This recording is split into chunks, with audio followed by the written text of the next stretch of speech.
नमस्कार, स्वागत है आपका पल्स 24 न्यूज में और मैं हूं आपके साथ सपना पांडे। चलिए रुक करते हैं इस वक्त की 20 बड़ी खबरों की ओर।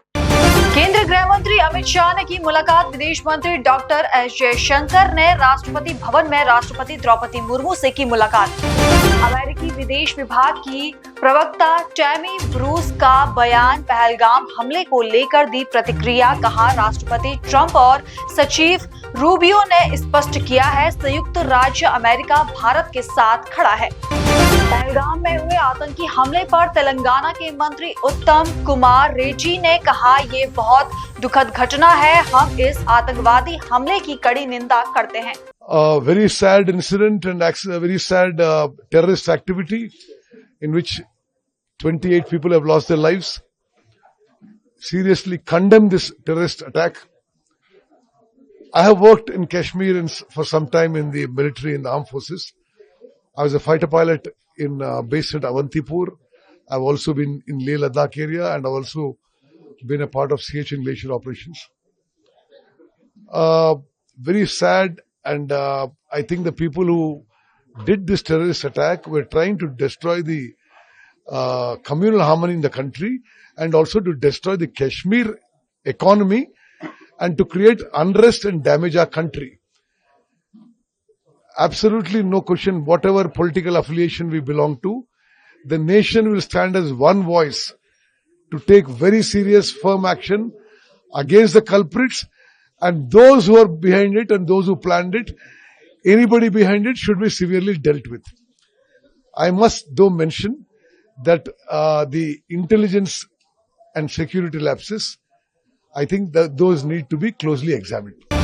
मध्य प्रदेश के मंत्री कैलाश विजय वर्गीय का बयान, सहन शक्ति की एक सीमा होती है और अब सहन करने की सीमा पार हो गई है। मुझे लगता है कि प्रधानमंत्री मोदी ने जो कहा है वो अब होगा। देखिए, जरूरी भी है, देश की इच्छा भी है और एक सहन शक्ति की भी हद होती है। अब सहन करने की सीमा पार हो गई है और मुझे लगता है कि मोदी जी ने जो कहा है वो अब होगा। और मुझे लगता है कि पीओके भी हमारे पास होगा और अब पाकिस्तान में भी सेना घुस के मारेगी, ऐसा लगता है मुझे।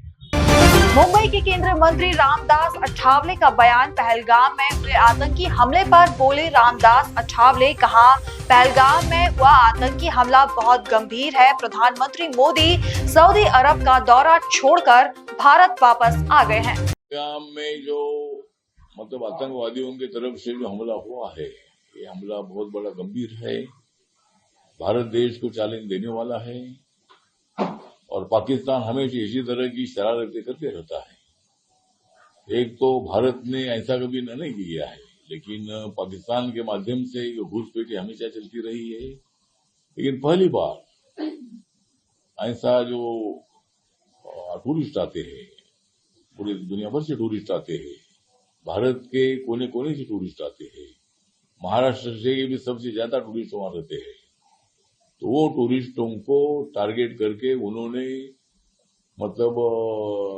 अनेक लोगों की हत्या करने का प्रयत्न किया है और ये पाकिस्तान का पूरा प्लान है। मुझे लगता है कि भारत सरकार इसीलिए पूरी बहुत बड़ी सीरियस है।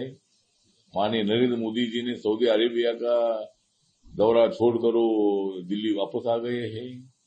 अमित शाह साहब हमला होते ही 1-2 घंटे में वहां कश्मीर पहुंचे थे। दिल्ली में कांग्रेस के राष्ट्रीय अध्यक्ष मल्लिकार्जुन खड़गे का बयान, कहा पहलगाम आतंकी हमले में बहुत से निर्दोष लोग मारे गए, हम उसकी कड़ी निंदा करते हैं। जरूरी है क्योंकि वो जो निर्णय लेते हैं वो फाइनल होता है। आज जो डिफेंस मिनिस्टर के नेतृत्व में जो मीटिंग हुई और वहां पर अमित शाह साहब भी हाजिर थे और दूसरे मिनिस्टर्स भी हाजिर थे और ऑल पार्टी मीटिंग में सभी पार्टी के लोग आए थे, जिसमें जितने भी लोगों को उन्होंने इनवाइट किया था मोस्टली आए हुए थे और हमने जो कहा कि भाई इस मीटिंग में प्राइम मिनिस्टर इसलिए रहना जरूरी है रहना कि उनका निर्णय महत्व का होता है। तो उन्होंने कहा कि हम सब बता देंगे, एक्सप्लेन करेंगे। तो हमने कहा कि एक्सप्लेन करना और बात है, वो खुद सुन के निर्णय लेना और बात है। तो खैर वो बात यही रही, ठीक है वो गए हैं, हम बता देंगे, ये बात ऐसी ही। दिल्ली में AIMIM प्रमुख असदुद्दीन ओवैसी का बयान, कहा केंद्र सरकार उस देश के खिलाफ कार्रवाई कर सकती है जो आतंकी समूहों को पनाह देता है। मैंने ये कहा है कि यूनाइटेड नेशन सिक्योरिटी काउंसिल का रेजोल्यूशन है 1373, उसमें ये खास तौर से कहा गया है कि कोई स्टेट क्रिमिनलाइजेशन को फाइनेंस ना करे और किसी भी तरीके से टेररिज्म को सपोर्ट ना करे, सेफ हेवन ना दे। तो पाकिस्तान बरसों से इस रेजोल्यूशन 1373 का वायलेशन कर रहा है। दूसरा, अगर आप यूनाइटेड नेशन का आर्टिकल 51 पढ़ेंगे, ये हम किसी स्टेट को दूसरे स्टेट के खिलाफ सेल्फ डिफेंस में एक्शन लेने का इख्तियार देता है और उसमें एक वर्ड है बेलिजेंट रिप्राइजल्स, इसको हम इस्तेमाल करना चाहिए, मैंने कहा। और तीसरा ये कि हमारे संविधान में आर्टिकल 355 है जो ये कहता है कि यूनियन पर एक ड्यूटी है एक्सटर्नल एग्रेशन से स्टेट्स को बचाने के लिए। तो ये तीनों चीजें हैं सरकार के सामने और वो जो मुनासिब समझते हैं इन टेररिस्ट ग्रुप के खिलाफ, जिस देश में टेररिस्ट ग्रुप को पनाह दी जा रही है, मदद दी जा रही है, उनको भी ताकत दी जा रही है, तो एक्शन ले सकते हैं। चौथी बात यह है कि इंटरनेशनल लॉ इस बात की इजाजत देता है कि हम नेवल और एयर ब्लॉकेट करें पाकिस्तान के सेल्फ डिफेंस में और सैंक्शंस लगाएं पाकिस्तान के ऊपर, खास तौर से आर्म्स सेल्स में। इसके बाद मैंने ये कहा कि वहां पर मेडोज में आखिर क्यों CRPF नहीं थी वहां पर। दिल्ली में बीजेपी के राष्ट्रीय महासचिव तरुण चुग का बयान, पहलगाम हमले को लेकर बोले तरुण चुग, कहा यह भारत और मानवता पर हमला है, इसमें निहत्थे और निर्दोषों पर्यटकों को निशाना बनाया गया है। चाहे अभिभावक के रूप में काम किया है। ये हमला भारत पर, मानवता पर हमला है, जिसमें निहत्थे निर्दोष पर्यटकों को निशाना बनाया गया। देश इसे कभी माफ नहीं करेगा, कभी माफ नहीं करेगा। प्रधानमंत्री नरेंद्र मोदी जी का विश्व को संदेश पूर्णतः स्पष्ट है, ये नया भारत है। भारत हर आतंकवादी को और उनके समर्थकों की पहचान करेगा, उनका पीछा करेगा, उन्हें सजा देगा। हम उन्हें धरती के आखिरी कोने तक निकलेंगे, आखिरी कोने तक ढूंढेंगे।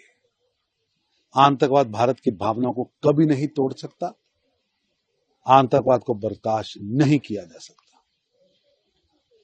मोदी जी का संदेश देश की भावनाओं को प्रकट करता है और स्वागत योग्य है। जम्मू कश्मीर के मुख्यमंत्री उमर अब्दुल्ला ने की मीटिंग, पहलगाम हमले को लेकर सर्वदलीय बैठक की अध्यक्षता की। श्रीनगर में मुख्यमंत्री उमर अब्दुल्ला का बयान, पहलगाम हमले को लेकर बोले CM उमर अब्दुल्ला, कहा हम पहलगाम में हुए जघन्य अमानवीय हमले की कड़ी निंदा करते हैं। The participants of the all-party meeting of Jammu and Kashmir, deeply shocked and anguished by the recent barbaric attack in Pahalgam on 22nd April 2025 on innocent civilians, do hereby adopt this resolution in a spirit of collective solidarity and resolve.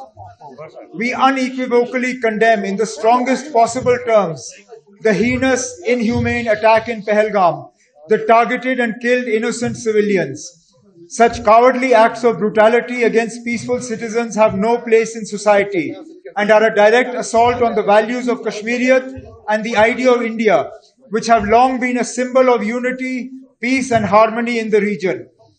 We stand unwavering in our commitment to support all efforts to bring these perpetrators to justice. In doing so, we affirm that no act of terror can ever weaken our resolve or extinguish our indomitable spirit. We also support the steps taken by the Union government announced yesterday. We extend our deepest condolences to the families who have suffered loss. We share in your sorrow and stand united with you in this time of profound grief. We salute the supreme sacrifice of Shaheed Sayyid Adil Hussain Shah, who ferried tourists on his horse in Pahalgam and was martyred during his attempt to fight one of the terrorists to save the tourists. His valor and selflessness shall remain forever an inspiration to all. He is a true face of Kashmiriyat and Kashmiri hospitality. Pahalgam में हुए हमले को लेकर लोगों में रोष। चंडीगढ़ में हमले को लेकर लोगों ने किया प्रदर्शन। आतंकी हमले के खिलाफ लोगों ने विरोध प्रदर्शन कर जताया रोष। महाराष्ट्र के स्वास्थ्य मंत्री प्रकाश अबीदकर का बयान। पहलगाम आतंकी हमले पर बोले प्रकाश अबीदकर, कहा ये घटना बहुत ही दुर्भाग्यपूर्ण है। हमारे जो वहां पर्यटक गए थे उनके साथ जो घटना घटी वो बहुत दुर्भाग्यपूर्ण है। जो घटना पहलगाम में हुई है वो घटना बहुत दुर्भाग्यपूर्ण है, लेकिन साथ ही साथ जिस तरह से हमारे जो वहाँ जो पर्यटक गए थे उनके साथ जो घटना हुई वो बहुत हमारे लोगों को लिए भी, और पाकिस्तान में जिस तरह से आतंकियों ने काम किया है उसके लिए हम लोगों को भी भारत सरकार ने भी बहुत कड़क कार्रवाई करनी चाहिए। पहलगाम आतंकी हमले पर वरिष्ठ अधिवक्ता कपिल सिब्बल का बयान। मेरे पास प्रधानमंत्री के लिए कुछ सुझाव है। संसद का विशेष सत्र बुलाकर इस पर चर्चा की जानी चाहिए और सभी से सुझाव लिए जाने चाहिए। संदर्भ में मैं 2-3 सुझाव देना चाहता हूं प्रधानमंत्री जी से। पहली बात कि आज एक स्पेशल सेशन ऑफ पार्लियामेंट बुलवाइए, स्पेशल सत्र पार्लियामेंट का बुलवाइए, वहां चर्चा कीजिए, सबकी राय लीजिए, क्योंकि देश आपके साथ खड़ा है। कोई ऐसा विपक्ष का नेता नहीं है जो आपके साथ नहीं खड़ा, क्योंकि ये हिंदुस्तान की सॉवरेनिटी के ऊपर अटैक है। मासूम टूरिस्ट पे गोली चलानी ये कोई इंसानियत का काम नहीं है। Terrorist is a terrorist is a terrorist. आतंकी आतंकी आतंकी है और कुछ नहीं है। वो उसका कोई मजहब नहीं, उसका कोई धर्म नहीं। और आतंकवाद से वो अपने जो इश्यूज हैं पाकिस्तान वो दुनिया के सामने लाना चाहता है, और उसी संदर्भ में वो सोचता है कि भैया हमारी जो मिलिट्री सिस्टम है पाकिस्तान का वो बरकरार रहेगा। ये तो हुई टेरर अटैक्स की बात। तो मैं क्यों कहता हूं कि सत्र बुलाना चाहिए। पहली बात तो एक रेजोल्यूशन पास होना चाहिए, यूनानिमस रेजोल्यूशन, जिसमें जो देश की भावना है वो स्पष्ट तरीके से अंतर्राष्ट्रीय देशों तक पहुंचनी चाहिए कि हम सरकार के साथ खड़े हैं, देश इकट्ठा है। जम्मू कश्मीर के बांदीपुरा में आतंकवादियों और सुरक्षा बलों की मुठभेड़, 2 सुरक्षाकर्मी हुए घायल। नैनीताल में कुमाऊं क्षेत्र की आईजी रिद्धिम अग्रवाल का बयान। कहा, हमने अलर्ट जारी करते हुए सभी जिला एसएसपी को निर्देशित किया है कि जितने भी भीड़ भाड़ वाले स्थान हैं वहां लगातार चेकिंग हो, बॉर्डर चेक पोस्ट पर भी निरंतर चेकिंग हो। देखिए, इसमें हम लोगों ने अलर्ट जारी कर दिया है। सभी डिस्ट्रिक्ट एसएसपीज को निर्देशित किया गया है कि हमारे जितने भी भीड़ भाड़ वाले स्थान हैं वहां पर कंटिन्यूस चेकिंग जो है, चाहे हमारे बीडीएस स्क्वाड्स के साथ हो, डॉग स्क्वाड के साथ हो, वो चेकिंग्स होती रहें। साथ ही साथ जितने हमारे बॉर्डर एरियाज हैं, वहाँ बॉर्डर चेक पोस्ट हैं, वहां पर निरंतर चेकिंग हो। आने जाने वाले लोगों पर हमारी प्रॉपर सत्यापन हो, नजर रखी जाए। और साथ ही साथ हमने अपने इंटेलिजेंस यूनिट्स को भी अलर्ट किया है कि वो सत्यापन की कार्रवाई भी और अच्छे से करें, एंड जहां भी हमारी मिश्रित आबादी की पॉकेट्स हैं वहां पर निरंतर फोकस रखें। जींद दौरे पर हरियाणा की मुख्यमंत्री नायब सिंह सैनी नशा मुक्त हरियाणा साइक्लोथॉन 2.0 को दिखाएगी हरी झंडी। पूर्व मुख्यमंत्री स्वर्गीय हेमवती नंदन बहुगुणा की जयंती लखनऊ में सीएम योगी आदित्यनाथ ने पुष्पांजलि की अर्पित। पुरी में ओडिशा की उप मुख्यमंत्री प्रावती परीदा का बयान, कहा हमने सुभद्रा योजना के तहत 2 लाख से अधिक महिलाओं को दिए 200 करोड़ रुपए। देखिए, आज हम 200 करोड़ दिए हैं, 2 लाख से ज्यादा महिलाओं को सुभद्रा मिली हैं। इससे मिलाकर हम जो बोले थे 1 करोड़ महिलाओं को देंगे। 1 साल भी पूरा नहीं हुई सरकार की, हमने करीब 1 करोड़ से ज्यादा महिलाओं के पास 2 किस्ती पहुंचा दिए हैं। अब सुभद्रा को सक्षम करने की बारी है। मुझे लगती है कि सुभद्रा महिलाओं को सक्षम करने के लिए अभी जो सरकार की 1 साल की पूर्ति होगी, इसमें प्रोग्राम की अनाउंस होगी। जो लोग सोचते थे सुभद्रा में ये सरकार सिर्फ 5-10 हजार दे के क्या करेगी, अभी जो रोड मैप बन रहे हैं, गांव की महिला लक्ष्यपति बनेंगे, इसमें सुभद्रा की भागीदारी रहेगी और एक एक्सेलेंसी सेंटर के माध्यम से महिलाओं को हम आगे ले आएंगे। ये सुभद्रा हिताधिकारी ही आगे वुमेन एम्पावरमेंट की ब्रांड एम्बेसडर बनने वाली है। उत्तर प्रदेश के मुख्यमंत्री योगी आदित्यनाथ ने की मीटिंग, समाज कल्याण विभाग की समीक्षा बैठक की अध्यक्षता की। बहराइच में चावल मिल में लगी भीषण आग में झुलसकर 5 लोगों की हुई मौत, कई घायल। देश और दुनिया की बाकी तमाम खबरें देखने के लिए बने रहिए पल्स 24 न्यूज के साथ। नमस्कार।